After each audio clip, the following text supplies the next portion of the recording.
So Facebook খুললে অনেক content ক্রিয়েটারদের আপনাদের সামনে ভিডিও আসে, তারা বলে যে আপনি যদি সফলতা পেতে চান সেক্ষেত্রে আপনাকে প্রচুর পরিমাণ পরিশ্রম করতে হবে, আর পরিশ্রম করার মাধ্যমে ধৈর্য ধরার মাধ্যমে আপনি সফলতা পাবেন। এখন এই সফলতা আসলে কি? সেটা কি কন্টেন্ট মনিটাইজেশন বোঝাচ্ছে তারা, নাকি অন্য কিছু বোঝাচ্ছে? সেটা নিয়েই আলোচনা করব। ভিডিওটা প্রথম থেকে শেষ পর্যন্ত দেখুন, আশা করা যায় এখান থেকে অনেক কিছু শিখতে পারবেন। সো প্রথমে বলে রাখি যে কন্টেন্ট মনিটাইজেশনের আগে যেই টুলসগুলো ছিল সেগুলো হচ্ছে ads on reels, instream ads, bonus set বা অন্যান্য যত ধরনের সেট ছিল, ওই সেট কিন্তু নির্দিষ্ট কিছু ক্রাইটেরিয়া ফিল আপ করার পরেই পাওয়া যেত, আর সেগুলো পাওয়ার জন্য অনেক পরিশ্রম করা লাগতো। আর ওই পরিশ্রম করার পরে কোনো একটা টুলস কেউ যদি আনলক করতে পারতো, সেটাই হচ্ছে তার সফলতা। কারণ ওখান থেকে সে প্রচুর পরিমাণ ইনকাম করতে পারতো। আর কোনো ভিডিও যদি তার ভাইরাল হইতো বা প্রচুর পরিমাণ ভিউ, রিয়াকশন, কমেন্টস, শেয়ার যদি হতো, তখনই কিন্তু ওই ধরনের টুলসগুলো সাধারণত ফেসবুক দিত। কিন্তু বর্তমানে কন্টেন্ট মনিটাইজেশনটা অনেক ইজি প্রসেসে সকলেই পাচ্ছে। অনেকে পাচ্ছে কাজ করেও, আবার না করেও অনেকে কন্টেন্ট মনিটাইজেশন পাচ্ছে।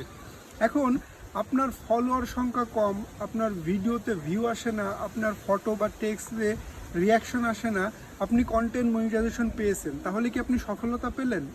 100% না। কারণ আপনাকে কন্টেন্ট মনিটাইজেশন দেওয়া হয়েছে, এটা ব্যবহার করে আপনি ভালো মানের কন্টেন্ট তৈরি করুন। আর ধীরে ধীরে যখন আপনার প্রচুর পরিমাণ ভিউ আসবে, ধীরে ধীরে যখন প্রচুর পরিমাণ আপনার প্রত্যেকটা কন্টেন্টে রিয়াকশান আসবে, কমেন্টস আসবে, শেয়ার হবে, তখনই আপনি ধীরে ধীরে কন্টেন্ট মনিটাইজেশনকে মই হিসাবে ব্যবহার করে সফলতার শীর্ষে উঠতে থাকবেন। অর্থাৎ কোনো ভিডিও যদি আপনি ভাইরাল করতে পারেন বা কোনো কন্টেন্ট যদি আপনি ভাইরাল করতে পারেন, আপনার চেহারাটা যদি সকলের সামনে পরিচিত হয়, সেক্ষেত্রে কিন্তু সকলেই কিন্তু আপনাকে চিনবে।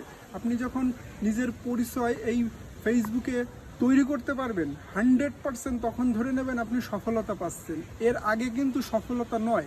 আপনার ফলোয়ারের সংখ্যা ধরেন 5,000, 10,000, 20,000, কিন্তু আপনি কোনো ভিডিও আপলোড করলে 100 ভিউ হয় না, আপনি কোনো ফটো আপলোড করলে সেটা 20টা 30টাও মনে করেন রিয়াকশন বা কমেন্টস আসে না, আপনি কোনো টেক্সট বা স্টোরি বলেন বা লং ভিডিও যাই বলেন, যত ধরনের কন্টেন্ট আপনি আপলোড করেন না কেন, তেমন একটা আশানুরূপ ভিউ বা কমেন্টস বা শেয়ার কিছুই হয় না। এক্ষেত্রে আপনি কি করবেন?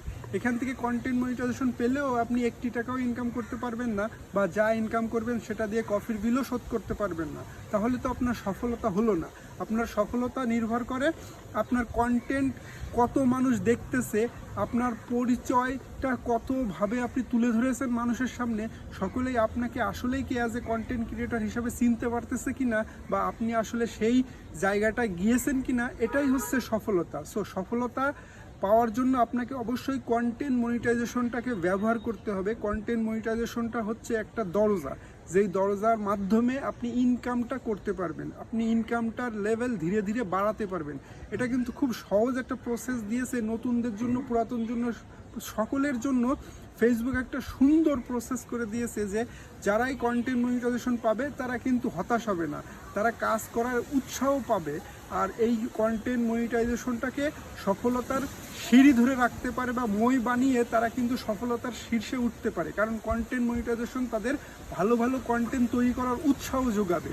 আর এখান থেকে সকলেই যে ইনকাম করতে পারবে তা কিন্তু নয়। যাদের প্রচুর পরিমাণ ধৈর্য আছে, যারা প্রচুর পরিমাণ পরিশ্রম করতে পারবে, তাহলেই কিন্তু আর ভালো মানের হাই কোয়ালিটি কন্টেন্ট তৈরি করতে পারবে, তারাই কিন্তু সফলতার শীর্ষে যেতে পারবে। সো আজকের ভিডিওটা এই পর্যন্তই। ধন্যবাদ সবাইকে।